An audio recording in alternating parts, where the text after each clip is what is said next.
Welcome back to Weigh the Wrench, and on today's very special project video, we're going to be doing a sheet metal sculpture welded with a MIG welder using some skills that we learned from a video previously. And to make this video a little bit more unique, we're going to do some cool stuff using Pepakura 3D paper templates so that this thing just turns out amazing. And I've got some really cool finishing techniques that'll make this project absolutely pop. So go grab a root beer, you're not going to want to miss it.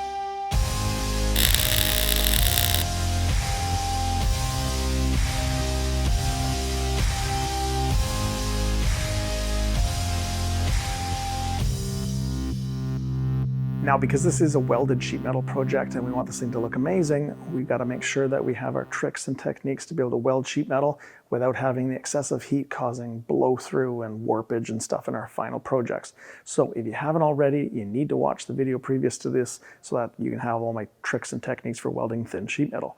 I'll put the link above for you to watch it.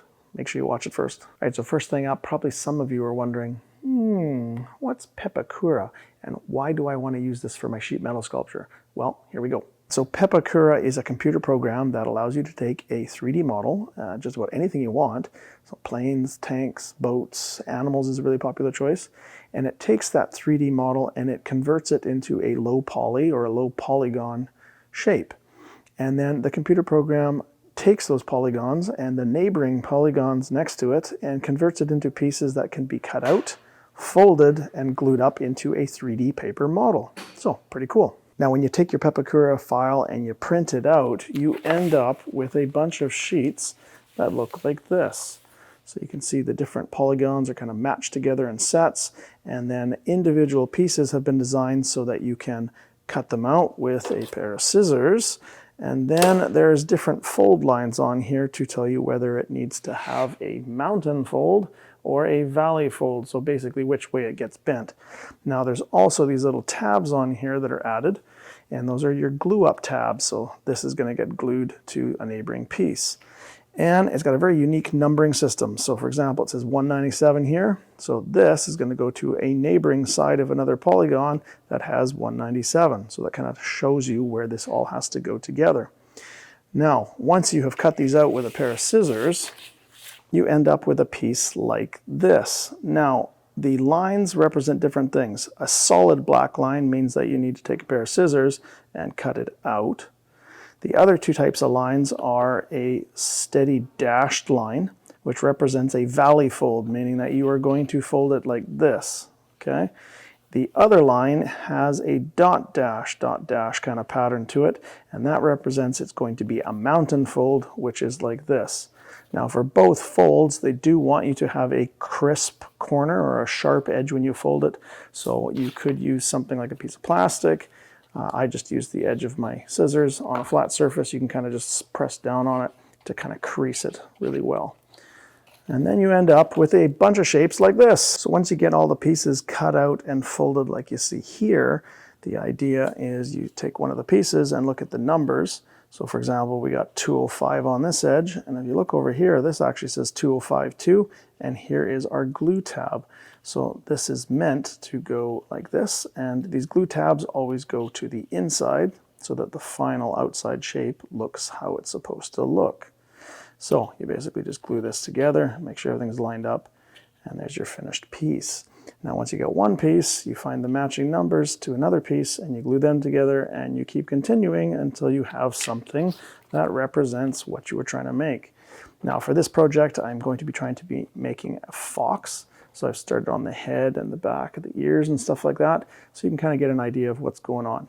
Now, in the interest of saving time, since this is a sheet metal welding project, I'm going to kind of run through this really quick. But the idea is I want to have a full paper model of what I'm making so that I have a rough idea of what this thing is going to look like, so I have something to kind of reference.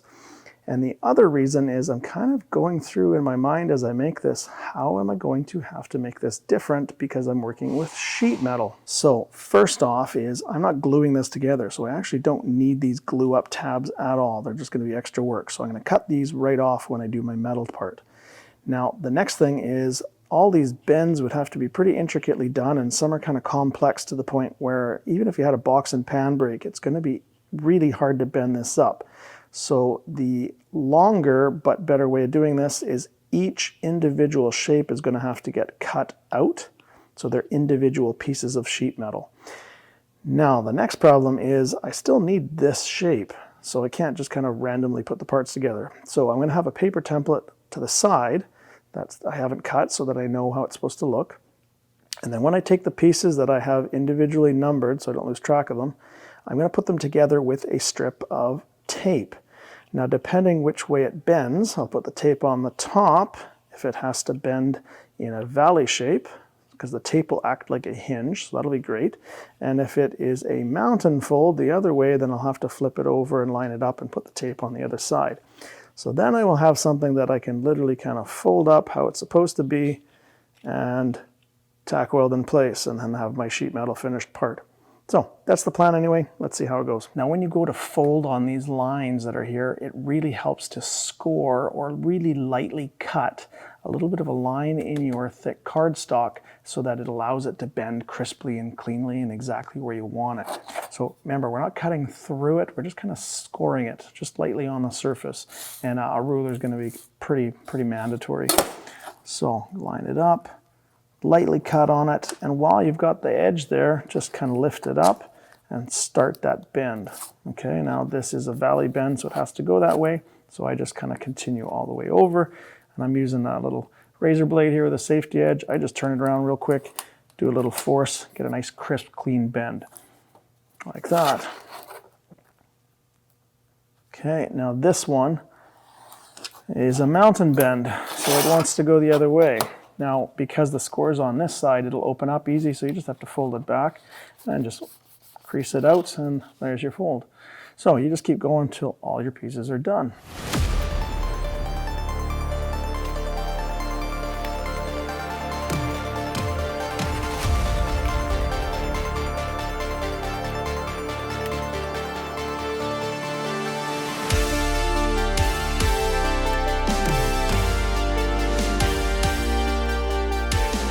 Like that, and then you just move on.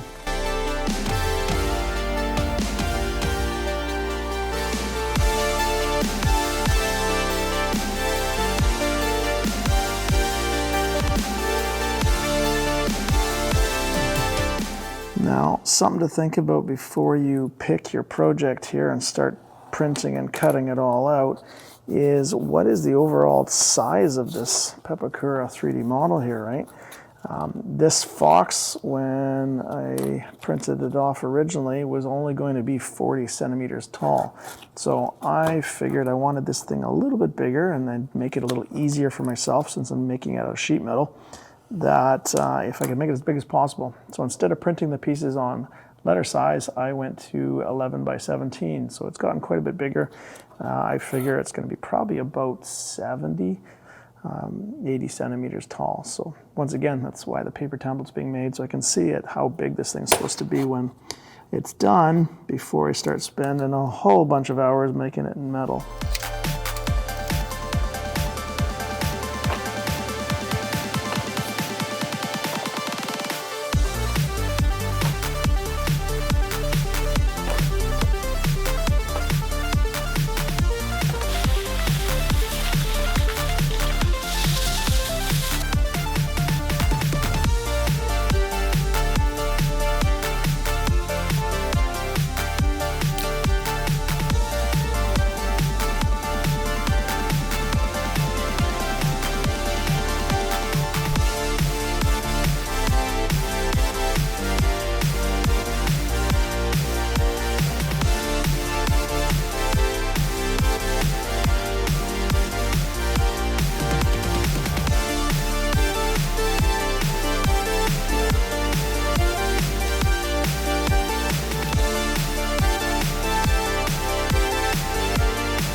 Whew, that was an amazing amount of work. It was like almost 10 hours by the time it's all said and done. But in my opinion, well worth it, because now I've got this amazing paper prototype of what I want to make here.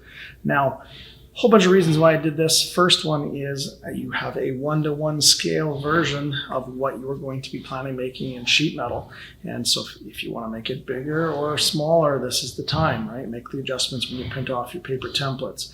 Now, the other reason why I wanted a full-scale paper prototype of this is it's going to help me figure out where I have to place things if I get a little bit confused, and also going to help me figure out where it's going to be more difficult to kind of join the metal and actually get a weld tack in there. So, very cool. I highly recommend you make one of these before you start your sheet metal project. All right, first step up here is we got to get these 11 pages of different templates all cut out, and then we're going to transfer them and stick them to our sheet metal using trusty old glue sticks. So, let's get cutting.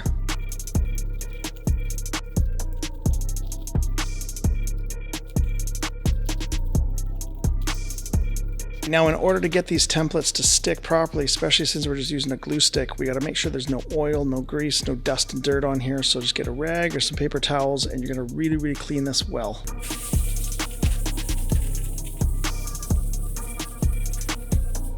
See, that's the stuff that's going to make it not stick and the paper will lift and you'll have a hard time. So get that stuff off. Now, in the interest of not wasting any sheet metal, kind of have a plan of attack of where you're going to lay these pieces down so that you're not wasting any metal. And lay them out in such a way that you think is going to be minimizing the amount of waste. Okay? Now, when you start laying these down, you are going to want to get glue stick all the way to the edges. So get the center. I got this purple kind of school glue stick here that goes on purple, but when it dries it goes clear. It's kind of useful to see where you've gone.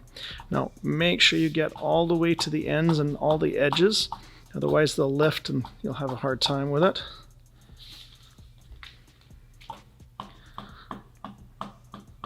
Like that. Like I said, I can't stress this enough. Get right to the edges, and then I like to put it on the piece that you're going on to.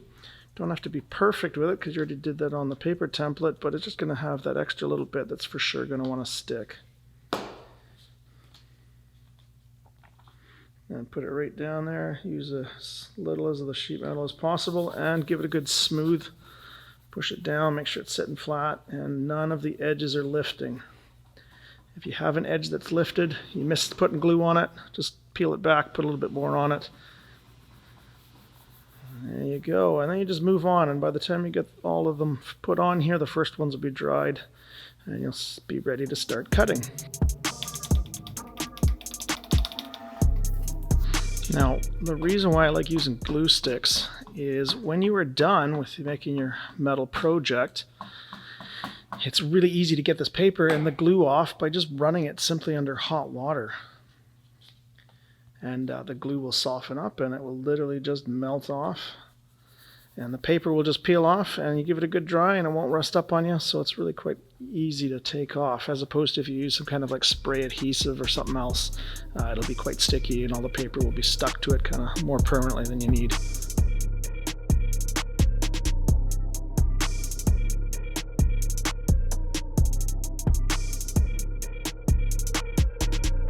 All right, just like that. So just keep going with the rest of your templates, and then we'll have to start cutting them out.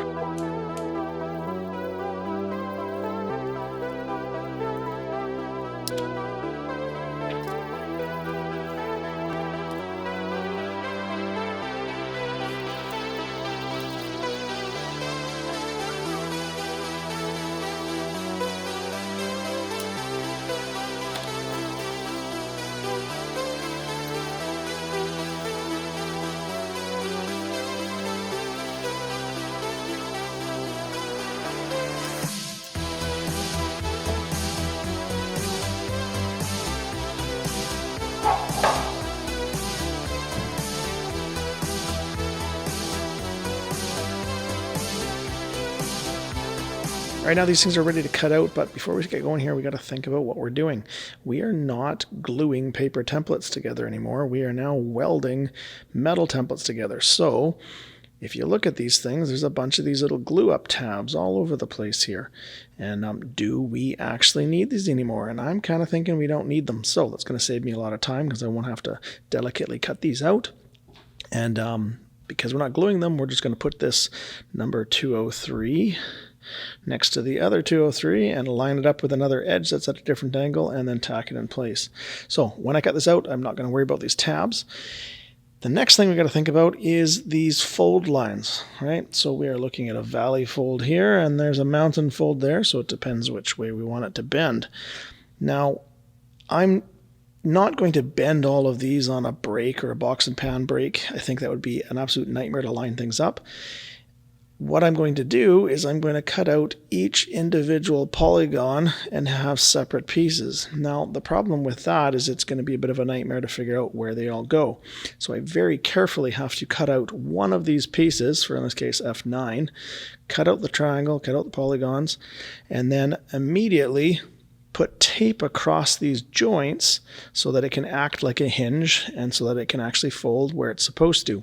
So if this is a valley fold, that means it's going to bend this way. I can put tape across here. If it's a mountain fold, that means it needs to go like this. So if I put tape over top on this side, it's actually not going to let it do its thing. So on these mountain folds, I'm going to have to put the tape underside so that it can actually hinge the way it's supposed to.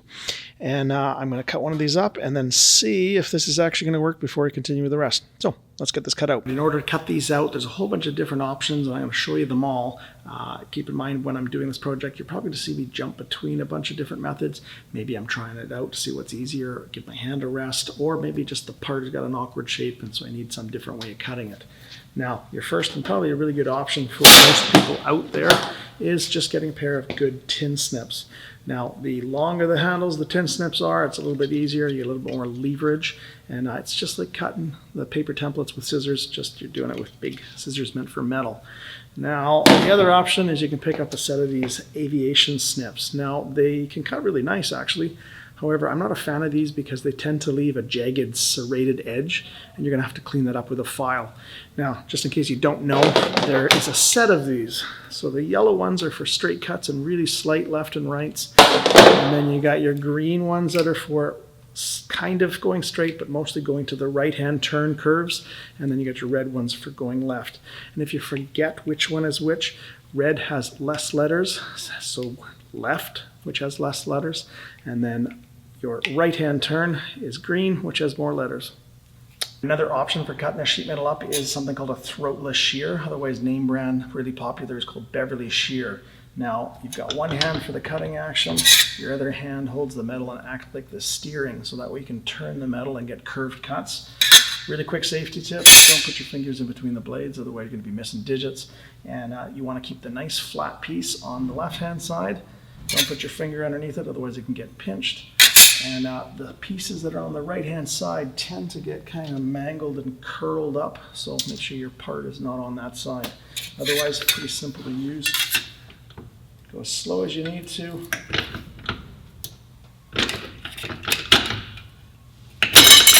You can make your cuts that way too. Another method for cutting these pieces out is using a squaring shear. Now, if you have one of these, this would be probably a pretty good tool to use. It makes beautiful straight square cuts, and considering these are all kind of square, straight polygon cuts, this would be probably a pretty good machine to use. Now, the only thing that's going to be an issue is you're going to have to really look straight down on the blade and line it up with your cut lines before you stomp the pedal. That way you're not kind of cutting off of the line. But probably going to try this out with the other things I just showed you, and I'm going to cut out all my pieces. Now, keep in mind, I am trying to do this project from a DIY or at-home kind of point of view, so all of these methods you can obtain pretty easily and be able to cut this up. However, if you've got access to things like a CNC plasma cutter or a CNC laser or even a CNC water jet cutter, this would make quick work of this. And if you have access to that, man, go ahead and do that. This would make this job so much easier and faster. And good on you. Maybe in the future we can afford something like that in the shop too.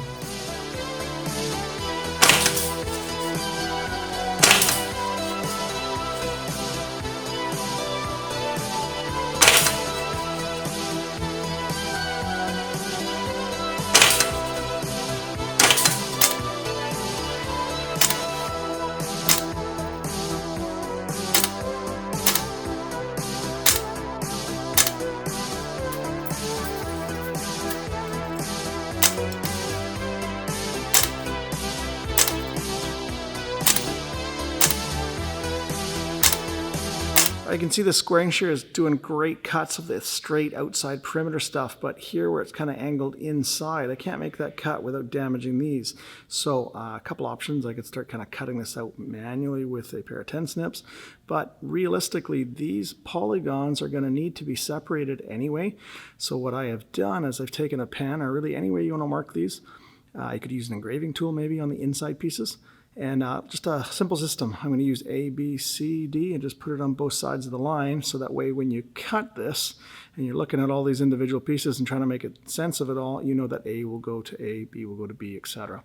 So I'm just going to cut these all up into separate polygons, and then I'll show you the tape up process.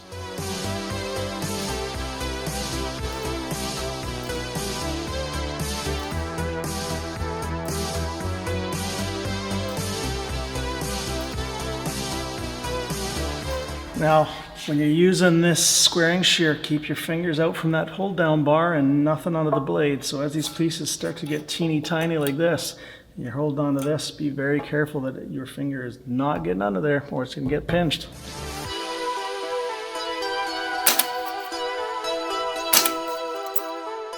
Now once you have all the polygons cut out and all the glue tabs taken off, the next step is to use your little numbering system and figure out how this all goes together.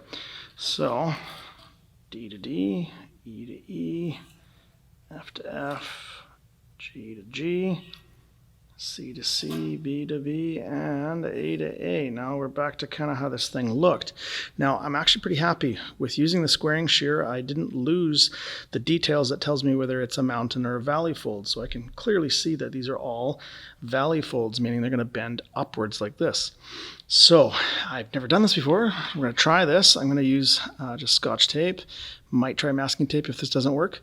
And then when we're all done, we'll have this kind of loosey-goosey thing that we can put in the angles and match it up to the other numbers on the other polygons and hopefully start welding this thing up.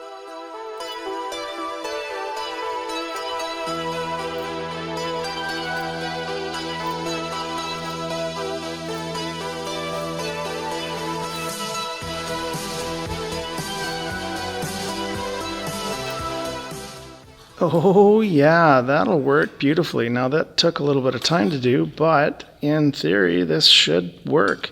And then when I got two of these neighboring sets of polygons, we just got to figure out a way to hold those together, and we'll get to that in a bit. So I've got an example here that has both valley and mountain folds. So the valley folds I've already taped out so they can hinge that way, but this one, and that one are mountain folds, and they need tape on the other side.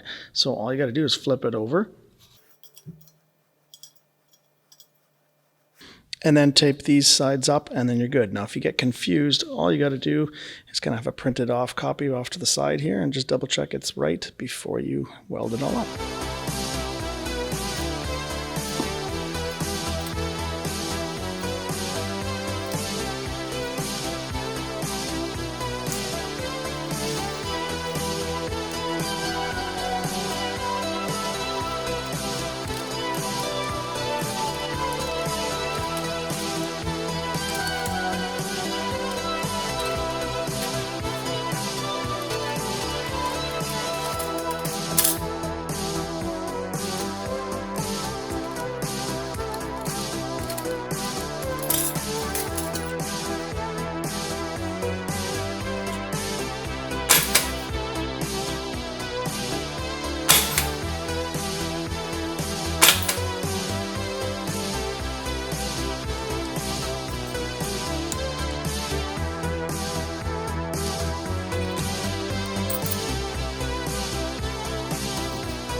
Whew, what a workout.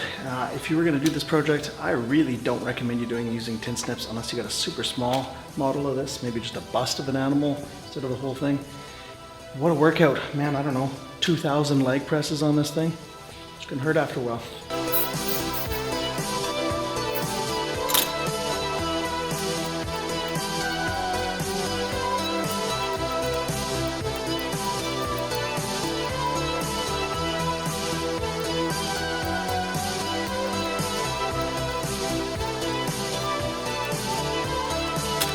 All right, there it is, my very last cut. No kidding you guys, I've been on this machine 5 or 6 hours in total now, and this is the last cut. A ton of work. I must be a glutton for punishment, but at the end of the day, I know this is gonna be a really cool project. So let's make our last cut, and then we can get on to welding this thing up.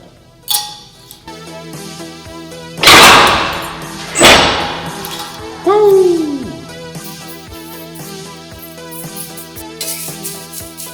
Some things you're going to want to get before you start welding here.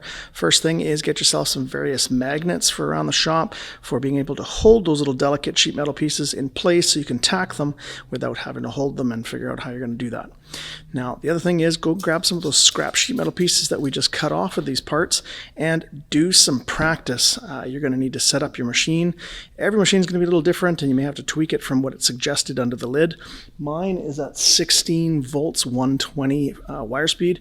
And like I said, just start putting them together in random kind of shapes and just practicing and seeing how this is going to go for you. And use that to be able to set your machine and how long your tack welds should be so that you're not burning through, and you are going to burn through in a couple spots, so you're going to be able to practice that too, being able to fill those little holes with very, very micro bursts just to get the fill. And something else you can think about is just some of the various blocks, because as this sculpture starts to get bigger, you're going to have to kind of come up away from the table, put a magnet on it, and hold it up a little higher.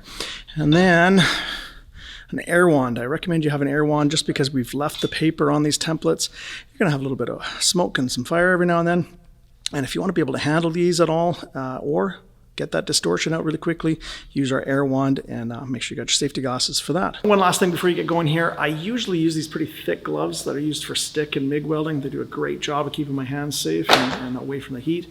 However, these delicate little pieces that I'm going to be holding in tack welding, it's going to make it really cumbersome. So I'm going to switch up to some very thin TIG welding gloves. Still have all the protection, but I can be able to hold these delicate parts securely and where I want them before I start tacking them in. So let's stop yakking and start welding this thing up.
So I'm very quickly finding out that this is testing both my skills and my patience. These little delicate pieces are just so tiny, you know, like when you're doing your tack and it's about a third or a fourth of the size of the piece, it's really finicky work. And man, this is really quite challenging.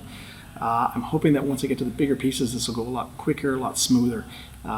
What you were looking at is about 2 hours, 2.5 hours of delicate kind of tacking and repositioning. Man, I don't know what I've got myself into, but let's keep going here. It's not going to finish itself.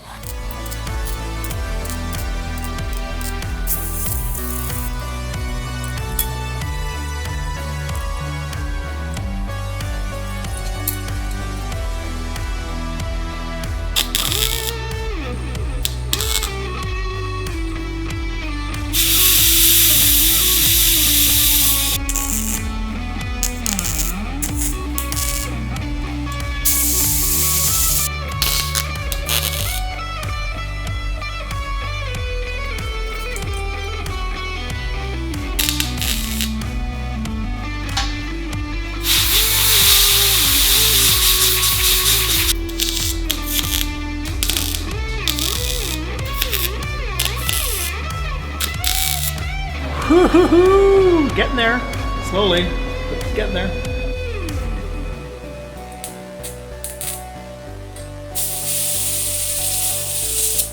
It's a little progress update. I have now been welding on this little thing for 10 hours, and it's not because there's a ton of welding on here. It is more just because of the finicky nature and all these small little pieces and how exact they have to be tacked in place. And now that I've been doing it for a while, I've learned a bunch of stuff. So I thought I'd share it with you in case any of you are brainless like me and want to take on a project this crazy hard. First thing is the tape hinges work really good until you start putting a tack on it. And then the tack literally starts melting the hinges off, and then things start falling apart a bit. Now you can quickly get in there with an air wand and kind of blast the tape and that metal and get the heat out. And it lasts a little bit better, but it still kind of falls apart on you. So the other thing I've learned that is when you tack it, these are pretty kind of set in stone. You can wiggle it a little bit, but as for lining up other panels and neighboring panels that need to be exactly in place, it's a bit tricky. It's doable, but it is definitely not a piece of cake. So this is looking pretty good. It's a little rough looking, but keep in mind I still have to fully weld this up and grind it all down and polish it up. So pardon the look of it right now, but it will look nice all cleaned up. So starting another day here, let's see how many more hours we can get. I'm hoping that the pieces are getting a bit bigger now, so it should go a little bit quicker. All the little delicate facial pieces were just insanely hard. All right, quit yakking and let's get back to it.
Remember how I did that paper template? This thing is becoming a lifesaver because if I'm ever not sure if something doesn't look right, you can just refer to the paper template, which is correct. And so when I first did this one side here, you can see it kind of goes out to a point. I honestly thought maybe that was the start of the tail or something, so I didn't think too much about it.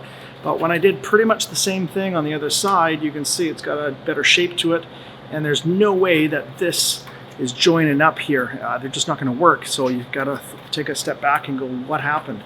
Go look at the model, and sure enough, this is supposed to have more valley bend, which will bulge it out a bit on the side, kind of make it more like it's supposed to be, and then that'll suck this down in and be able to get those two joined. So in order for me to fix that, what I've been doing is I've been using these stakes, and just find yourself a nice little hammer, and we're just little taps. These are all just tacked in there.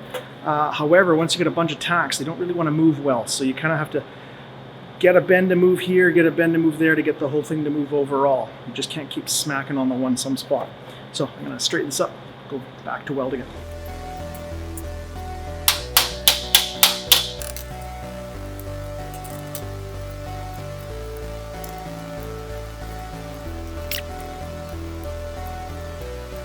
All right, so I got a little bit more curvature on the side there. I got the bends in properly. I still got to fine tune this a little bit, but you get the idea. I can now put these seams together here. Just have to hold it together as I put my tack. So let's go back to welding.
So I'm getting ready to start welding these legs on here. However, with any trade, you kind of have to think a little bit ahead of what you're doing and where you're going. Otherwise, you're going to have a real problem. You know, it's like painting yourself into a corner of a room. So in my situation here, if I weld these legs on now, there are some other layers here that go underneath, and I'm not going to be able to weld underneath it. So I'm going to hang on to these for a bit, and I'm going to do the other layer here and then put those on after.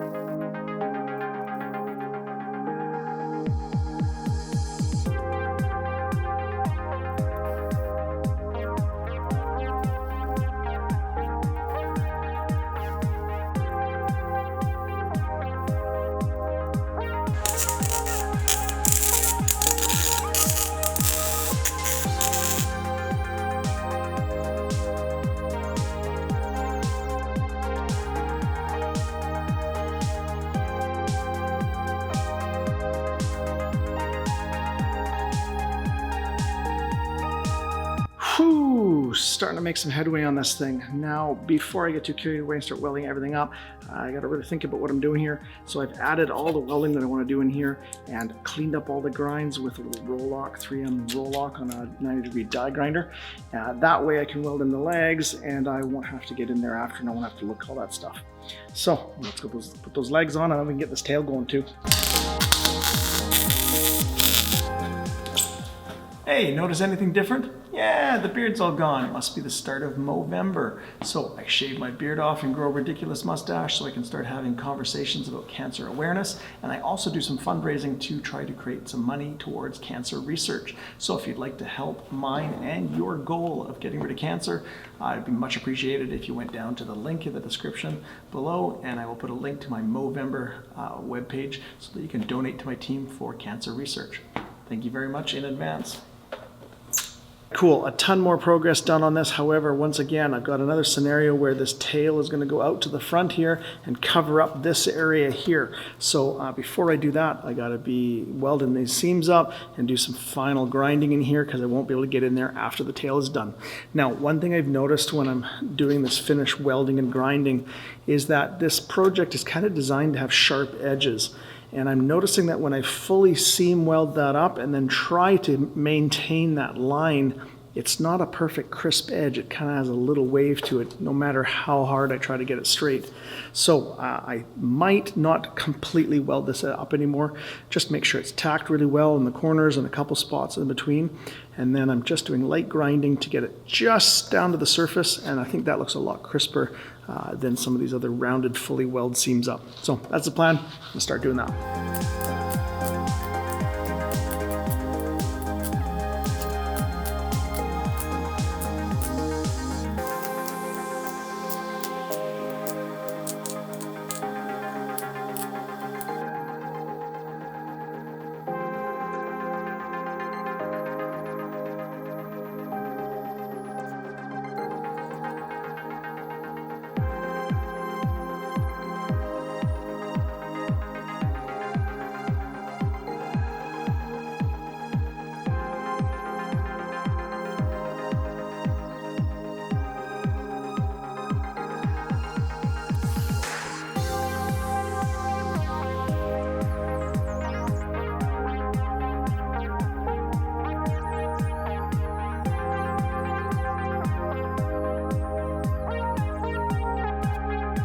So you can see this inside area where the fox tail is going to cover up and I won't be able to get at has been all ground, and I just did this with a little 2-inch roll lock disc on a 90-degree air angle grinder, and then in some little spots this just wouldn't get in, so I had another one of these with a little pointy carbide bit here, and that lets me get right into the corners and edges and try to keep everything as crisp as possible.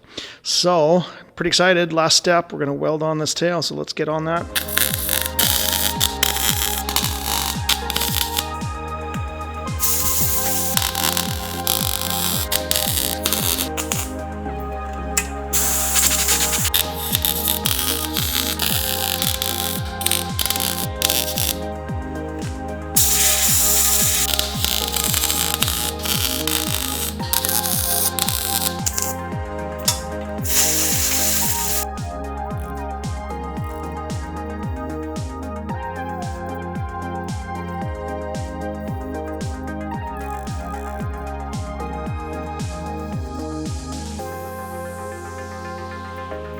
Oh my God, last piece. Yes!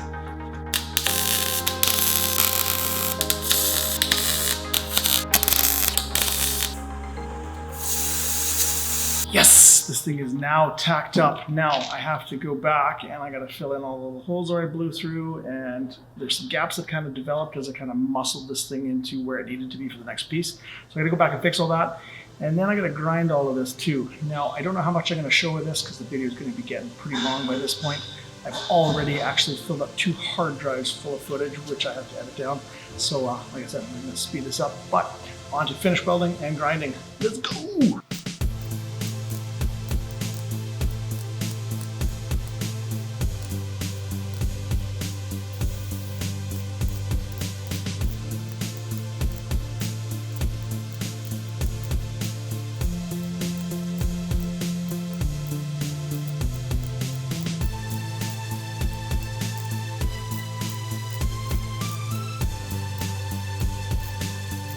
All right, this thing's all welded up. Now it's on to grinding, and hopefully it doesn't take too much longer.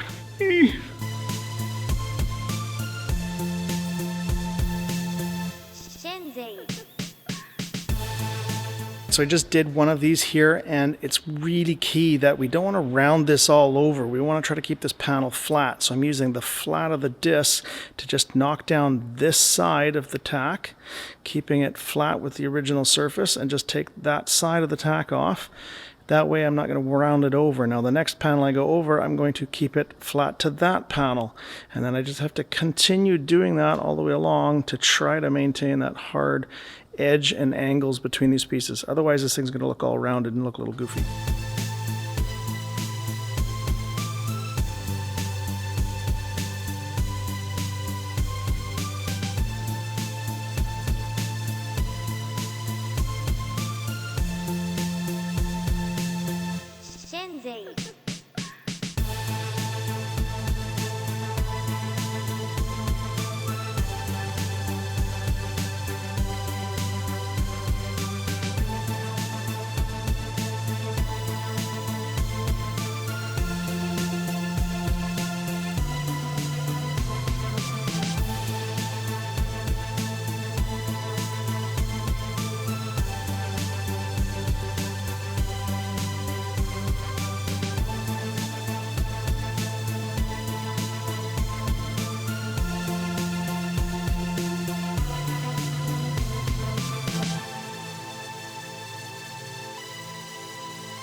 Yes, this fox is finally done. And what you are looking at, including the paper model, is about 50 hours of work. And I am not talking checking your watch every 5 minutes for the end of your shift kind of work. I am talking about constant welding and grinding to get it to this state.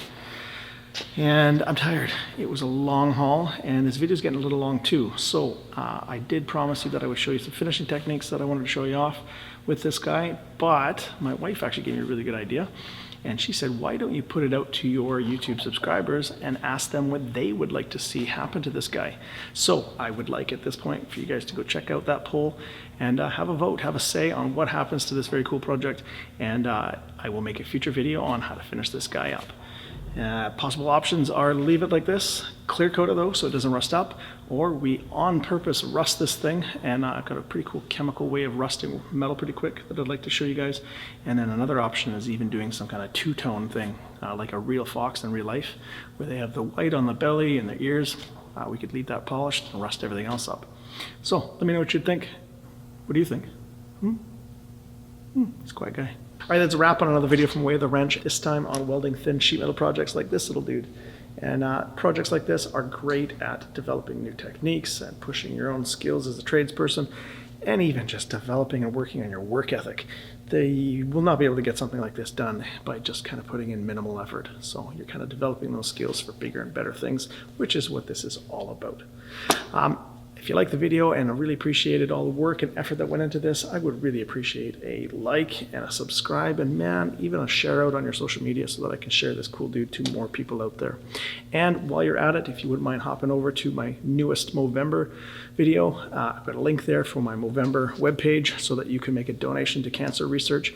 And remember, this is not for me. I am growing it so that I can talk to you guys and people in the neighborhood about cancer awareness and raise some funds for cancer research, which is a very good cause for everybody. So, until next time, take it easy.